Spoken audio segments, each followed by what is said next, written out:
तो नमस्कार दोस्तों, मेरा नाम है कमलेश और आप सभी का स्वागत है हमारे इस चैनल पे। दोस्तों, आज हम एक बहुत ही इंटरेस्टिंग टॉपिक के ऊपर बात करेंगे जिसका नाम है एलएलपी, लिमिटेड लायबिलिटी पार्टनरशिप। आपने जनरली देखा होगा, आप प्रोप्राइटरशिप कंपनियों के बारे में जानते होंगे, पार्टनरशिप्स के बारे में जानते होंगे, प्राइवेट लिमिटेड या पब्लिक लिमिटेड कंपनियों के बारे में हमेशा आप सुनते रहते हैं। लेकिन आप एलएलपी के बारे में, लिमिटेड लायबिलिटी पार्टनरशिप के बारे में बहुत कम सुनते हैं और जानकारी थोड़ी इसमें कम भी होती है, क्योंकि ये जो एलएलपी होता है, ये एलएलपी एक्ट 2008 आने के बाद, इसके बाद यहाँ पर कंपनियाँ, एलएलपी कंपनियाँ बनना स्टार्ट हुई थी। तो आज हम इस वीडियो में एलएलपी के बारे में कंप्लीट A to Z पूरी जानकारी आज हम इस वीडियो में डिस्कस करेंगे। आज हम जानेंगे कि एलएलपी जो है नॉर्मल पार्टनरशिप कंपनियों से और प्राइवेट लिमिटेड कंपनियों से किस प्रकार से अलग होती हैं, क्या क्या एलएलपी के बेनिफिट होते हैं, किस प्रकार से कंप्लायंसेस होते हैं, इसमें ऑडिट का क्या इशू होता है, क्या नहीं होता है, कौन कौन लोग इसमें पार्टनर बन सकते हैं। बहुत सारी चीज़ों के बारे में इस वीडियो में आज हम डिस्कस करेंगे। तो अगर आप अपनी एक नया बिजनेस स्टार्ट करना चाहते हैं, एक कंपनी बनाना चाहते हैं, तो आपके लिए ये वीडियो बहुत काम आएगा, क्योंकि इसमें आज हम एलएलपी के बारे में कंप्लीट इन्फॉर्मेशन आपको देंगे, कंप्लीट एनालिसिस करेंगे। तो चलिए वीडियो को शुरू करते हैं।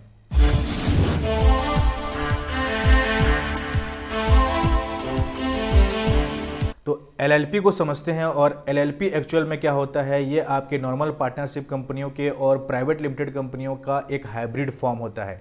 इसका मतलब ये है कि नॉर्मल पार्टनरशिप से और प्राइवेट लिमिटेड से कुछ पॉइंट्स यहाँ पर उठाकर लाए गए हैं और इसको यहाँ पर एलएलपी फॉर्म किया गया है।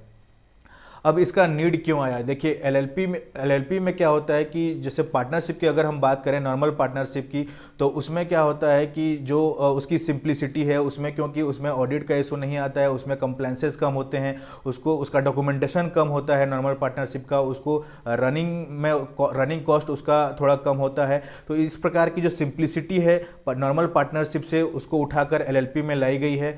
और अगर दूसरे हैंड में देखें तो जो प्राइवेट लिमिटेड होती हैं, उसमें से आपका जो लिमिटेड लायबिलिटी वाली जो फीचर्स हैं, जो डायरेक्टर्स के जो लायबिलिटी है, जो वहाँ पर जो लिमिटेड होती है, वो फीचर्स को यहाँ पर उठा के लेके आया गया है और एलएलपी में डाला गया है। तो कुल मिलाकर देखें तो कुछ अच्छे पॉइंट्स यहाँ पर नॉर्मल पार्टनरशिप से और प्राइवेट लिमिटेड से उठाकर लाए गए हैं और यहाँ पर एलएलपी को फॉर्म किया गया है। तो एलएलपी का जो रजिस्ट्रेशन होता है वो रजिस्ट्रार ऑफ कंपनीज में होता है, आरओसी में होता है। जब भी आप एलएलपी बनाएं तो इसका रजिस्ट्रेशन आरओसी में होगा, और रजिस्ट्रेशन हो जाने के बाद इसका जो डिटेल है, आप मिनिस्ट्री ऑफ कॉर्पोरेट अफेयर्स की वेबसाइट पर भी जाकर आप इसके डिटेल्स को कंप्लीट वेरीफाई कर सकते हैं कि कंपनी का नाम क्या है, कंपनी का रजिस्टर्ड एड्रेस क्या है, कौन कौन इसमें पार्टनर्स हैं। सारे डिटेल्स आपको एमसीए की वेबसाइट पर यहाँ पर अपलोडेड मिल जाती हैं।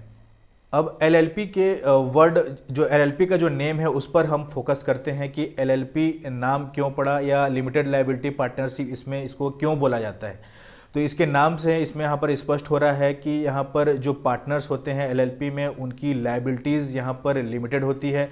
जबकि आप नॉर्मल पार्टनरशिप फर्म्स की अगर बात करें तो वहाँ पर पार्टनर्स की जो लायबिलिटी है वो लिमिटेड नहीं होती है, वहाँ पर वो अनलिमिटेड लायबिलिटी होती है। अब लिमिटेड लायबिलिटी का यहाँ पर हम अगर सेंस यहाँ पर देखें या मीनिंग इसका हम देखें, तो अगर एक एग्जांपल लेकर चलते हैं कि मान लीजिए यहाँ पर एक एलएलपी कंपनी है, उसमें 3 पार्टनर हैं मान लीजिए।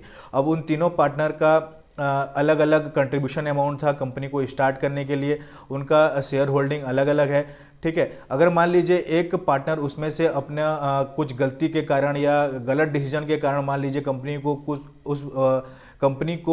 कुछ उस पार्टनर के कारण अगर कुछ डिफ़ॉल्ट होता है या कंपनी लॉस में चले जाती है, तो उसका जो भरपाई है वो बाकी पार्टनर्स को नहीं करना पड़ेगा, पूरी जिम्मेदारी जो है उस पार्टनर की होगी at the extent of the contribution amount. यहाँ पर जो कंट्रीब्यूशन अमाउंट है उसके रेशियो में यहाँ पर लायबिलिटी फिक्स होती है।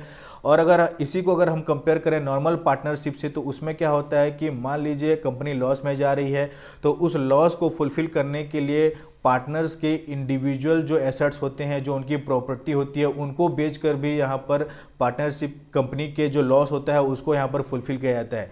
तो एलएलपी में इस प्रकार का जो पर्सनल जो एसेट है उनको नहीं बेचा जाता है, ठीक है। यहाँ पर जो आपका टोटल कंट्रीब्यूशन अमाउंट है कंपनी को स्टार्ट करने के लिए, जो आपने कंट्रीब्यूट किया था पैसा, उसी के रेशियो में आपको यहाँ पर आपकी लायबिलिटी बनती है। आपके कंपनी के अगर आप कंपनी लॉस में जा रही है, एलएलपी लॉस में जा रही है, तो सभी पार्टनर्स का एक रेशियो होता है कि उसी रेशियो में ही वो वहाँ पर लॉस बियर करेंगे, तो ये एक अच्छी बात है, यहाँ पर एक सिक्योरिटी मिल जाती है पार्टनर्स को। यहाँ पर जो एलएलपी होती है ये एक सेपरेट एंटिटी होती है। Separate entity in the sense आप एलएलपी के नाम से कोई भी एसेट आप रख सकते हैं, कोई भी प्रॉपर्टी आप परचेज कर सकते हैं। मतलब कि यहाँ पर अगर आप कुछ प्रॉपर्टी परचेज कर रहे हैं तो वो पार्टनर्स के नाम से ना होकर आपके एलएलपी कंपनी के नाम से यहाँ पर परचेज की जाती है। अब बात करें एलएलपी को आप किस प्रकार से पहचानेंगे। जैसे जनरली आप देखते हैं कि प्राइवेट लिमिटेड कंपनियों में कंपनी के लास्ट में प्राइवेट लिमिटेड होती है, तो आपको आइडिया लग जाता है कि ये प्राइवेट लिमिटेड कंपनियां हैं। उसी प्रकार से आपको अगर एलएलपी कंपनियों को पहचानना है तो कंपनी के लास्ट में एलएलपी वर्ड यहाँ पर सफिक्स के रूप में यहाँ पर जुड़ा हुआ होता है, तो आपको आइडिया लग जाएगा कि ये एलएलपी है या नॉर्मल पार्टनरशिप है। नॉर्मल पार्टनरशिप में जैसे आपने देखा होगा कि सुधीर ट्रेडर्स एक पार्टनरशिप नॉर्मल पार्टनरशिप है, तो वो आपको आइडिया लग जाएगा कि नॉर्मल पार्टनरशिप है। या फिर हो सकता है कि सुधीर ट्रेडर्स नाम से एक प्रोप्राइटरशिप भी कंपनी हो, लेकिन अगर एलएलपी अगर वो होगा तो सुधीर ट्रेडर्स एलएलपी वहाँ पर उस कंपनी का नाम होगा, तो आपको इजीली आप आइडेंटिफाई कर सकते हो कि ये एक एलएलपी कंपनी है। तो मान लीजिए आपने डिसाइड किया, मान लीजिए आपने 4 या 5 लोगों ने मिलकर डिसाइड किया कि हम एक एलएलपी कंपनी यहाँ पर स्टार्ट करते हैं। तो यहाँ पर जो पार्टनर्स हैं, आप उन पार्टनर्स का यहाँ पर जो कंट्रीब्यूशन अमाउंट होता है, मतलब बिजनेस को स्टार्ट करने के लिए जो कैपिटल आप वहाँ पर जमा करेंगे, उसका कोई मिनिमम रिक्वायरमेंट नहीं है। कोई भी अमाउंट का कैपिटल आप जमा करके एलएलपी कंपनी आप स्टार्ट कर सकते हैं। इसमें ऐसा कोई रूल नहीं है कि आपको पर्टिकुलर इतना अमाउंट जमा करके ही आपको अपने बिजनेस को रन करना है, ऐसा बिल्कुल भी नहीं है। आपके बिजनेस के रिक्वायरमेंट के अकॉर्डिंग अगर आपके कम पैसे में भी अगर आपकी कंपनी स्टार्ट हो जाती है या रन कर सकते हो आप, तो आप छोटे अमाउंट कंट्रीब्यूट करके भी आप एलएलपी को स्टार्ट कर सकते हो। एलएलपी में आप अगर देखें तो यहाँ पर मिनिमम जो पार्टनर्स होते हैं मिनिमम 2 होना बहुत ही ज़्यादा ज़रूरी है, और उन 2 पार्टनर्स में से एक पार्टनर का इंडियन रेसिडेंट होना भी बहुत ज़्यादा ज़रूरी है। इसके साथ साथ अगर आप अपने एलएलपी में किसी एनआरआई को पार्टनर बनाना चाहते हैं तो उस एनआरआई को भी आप यहाँ पर पार्टनर बना सकते हैं। उसके साथ साथ यहाँ पर अगर एलएलपी में मैक्सिमम कितने पार्टनर्स होना चाहिए, अगर इसकी बात करें तो यहाँ पर कोई कैपिंग नहीं है। आप कितने भी लोग यहाँ पर मैक्सिमम, इसमें यहाँ पर कोई कैपिंग नहीं है, कितने भी लोग यहाँ पर पार्टनर्स बन सकते हैं। इसी को अगर हम नॉर्मल पार्टनरशिप कंपनियों से अगर कंपेयर करें तो वहाँ पर मिनिमम तो 2 पार्टनर्स होते ही हैं, लेकिन वहाँ पर मैक्सिमम आप 50 पार्टनर ही वहाँ पर ऐड कर सकते हैं। अब एलएलपी में अगर हम बात करें आपके ऑडिट की, तो आप इसमें डिस्कस करते हैं कि ऑडिट कराना कंपलसरी है या नहीं है। अगर ऑडिट की बात करें तो यहाँ पर 2 क्राइटेरिया के अकॉर्डिंग यहाँ पर ऑडिट फिक्स होता है कि कराना है या नहीं कराना है।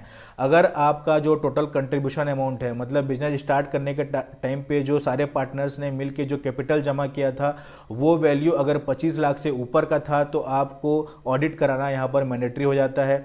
या फिर अगर आपकी कंपनी अच्छा रन कर रही है और आपका जो टर्नओवर है कंपनी का वो सालाना 40 लाख से ऊपर एक्सीड कर रहा है, 40 लाख से ऊपर जा रहा है, तो वहाँ पर आपको ऑडिट कराना जरूरी हो जाता है। एलएलपी में जो एलएलपी वाला जो स्ट्रक्चर है वो ऐसा नहीं है कि इंडिया में ही है। आप अगर आउटसाइड इंडिया भी अगर देखेंगे, जैसे ऑस्ट्रेलिया हो गया, यूएस, यूके, इन कंट्रीज़ में भी यहाँ पर एलएलपी का कॉन्सेप्ट चलता है। एलएलपी कंपनियाँ यहाँ भी फॉर्म होती हैं। तो एलएलपी में जो पार्टनर्स होते हैं उन पार्टनर्स के बीच में जो एग्रीमेंट साइन होता है वो जो भी कंपनी आप जिस स्टेट में आप फॉर्म कर रहे हैं उस स्टेट के स्टाम्प एक्ट के अकॉर्डिंग वहाँ पर उसको रजिस्टर करना पड़ता है, और उसी स्टाम्प एक्ट के अकॉर्डिंग आपको स्टाम्प पेपर परचेस करना पड़ेगा। और दूसरा एक फैक्टर और भी यहाँ पर डिपेंड करता है कि आपका जो टोटल कंट्रीब्यूशन अमाउंट था उसके अकॉर्डिंग भी आपका स्टाम्प पेपर का वैल्यू यहाँ पर डिपेंड करता है। जितनी ज़्यादा अमाउंट का आपका टोटल कंट्रीब्यूशन अमाउंट होगा, जो आपका कैपिटल होगा, अगर ज़्यादा अमाउंट का है तो आपको वहाँ पर जो स्टाम्प वैल्यू है वो भी ज़्यादा लेनी पड़ती है। तो ये सारी चीज़ें जो होती हैं, जो एग्रीमेंट होता है वो स्टेट स्टाम्प एक्ट के अकॉर्डिंग वहाँ पर होता है। एक और बहुत इंपॉर्टेंट चीज़ यहाँ पर हम डिस्कस कर लेते हैं कि एलएलपी में जो होता है, जैसे मान लीजिए सुधीर ट्रेडर्स एलएलपी नाम से आपने एक कंपनी बनाई, तो इस कंपनी के नाम से, इसी नाम से पूरे ऑल ओवर इंडिया में कोई दूसरा व्यक्ति इस नाम से कंपनी नहीं बना सकता। इसका रीज़न क्या है? क्योंकि ये आरओसी में रजिस्टर्ड होता है, सारी चीज़ें ऑनलाइन अपलोडेड रहती हैं, सारे डिटेल्स आप एमसीए के वेबसाइट में भी जाकर देख सकते हैं। इसलिए अगर कोई भी व्यक्ति इसी नाम से कंपनी बनाने के लिए अप्लाई करता है तो वहाँ पर वो अप्लाई नहीं कर सकता। तो यहाँ पर आपके कंपनी के नाम से पूरे ऑल ओवर इंडिया में एक ही कंपनी होगी। इसी को अगर हम नॉर्मल पार्टनरशिप से अगर कंपेयर करें तो उसमें ऐसा नहीं होता है। मान लीजिए नॉर्मल पार्टनरशिप, मान लीजिए कोई एक कंपनी है और उसमें मान लीजिए अमन इंटरप्राइजेस नाम से कोई एक पार्टनरशिप है, तो उसी सिटी में कई सारे अमन इंटरप्राइजेस और भी होते हैं, उसी नेम से बहुत सारी कंपनियां रहती हैं। तो इस प्रकार से अगर देखा जाए तो एलएलपी में आपका नेम का सिक्योरिटी होता है, आपके कंपनी की नेम की सिक्योरिटी रहती है। पूरे ऑल ओवर इंडिया में जिस नाम से आपने कंपनी बनाया है उस नाम से कोई और दूसरा व्यक्ति इस नाम से कंपनी नहीं बना सकता। तो दोस्तों ऐसा नहीं है कि एलएलपी में सारे पॉजिटिव ही चीज़ें हैं, इसमें कुछ नेगेटिव्स भी हैं। तो अगर नेगेटिव की बात करें तो देखिए, अगर आपकी कंपनी ऐसी है जिसमें आपको फ्यूचर में चल के आपको फंड रेज करना पड़े, पब्लिक से फंड रेज करना पड़े, आपको अगर अपने बिजनेस को आगे और अच्छे से ग्रो करना है, आपको कैपिटल रिक्वायरमेंट ज़्यादा पड़ेगा, तो ऐसे कंडीशन में आप यहाँ पर एलएलपी को किसी भी स्टॉक एक्सचेंज में लिस्ट नहीं करा सकते।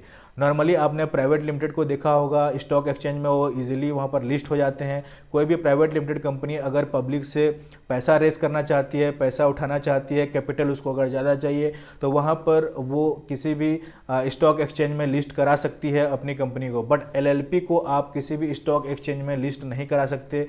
तो एलएलपी का ये एक बहुत बड़ा ड्रॉबैक है। लेकिन एलएलपी उनके लिए ज़्यादा सूटेबल होता है, जैसे मान लीजिए आपकी कोई मीडियम रेंज की कोई कंपनी है या स्मॉल कंपनी है, आपको पता है कि आगे चल के मुझे स्टॉक एक्सचेंज में मेरी कंपनी को लिस्ट कराने की ज़रूरत नहीं पड़ेगी, मेरे पास सफिशिएंट कैपिटल है, पार्टनर्स का कैपिटल सफिशिएंट है, तो आप वहाँ पर एलएलपी के लिए जा सकते हैं। आप एलएलपी के लिए आप जा सकते हैं, और नॉर्मल पार्टनरशिप से तो ये एलएलपी के लिए ही आपको प्रीफर करना चाहिए। तो ये था कंप्लीट वीडियो जिसमें हमने लिमिटेड लायबिलिटी पार्टनरशिप के बारे में डिस्कस किया, इसके बारे में पूरी जानकारी देने की कोशिश की। आपको कुछ भी अगर कुछ कन्फ्यूज़न है या किसी प्रकार का कोई एड ऑन आप करना चाहते हैं इस टॉपिक के ऊपर, तो आपके लिए कमेंट बॉक्स बिल्कुल ओपन है।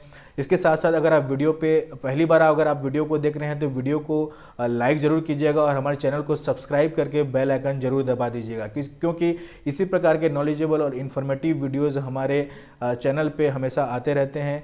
तो आपको एक रिक्वेस्ट है कि आप वीडियो को लाइक कर दें और हमारे चैनल को सब्सक्राइब जरूर कर लें।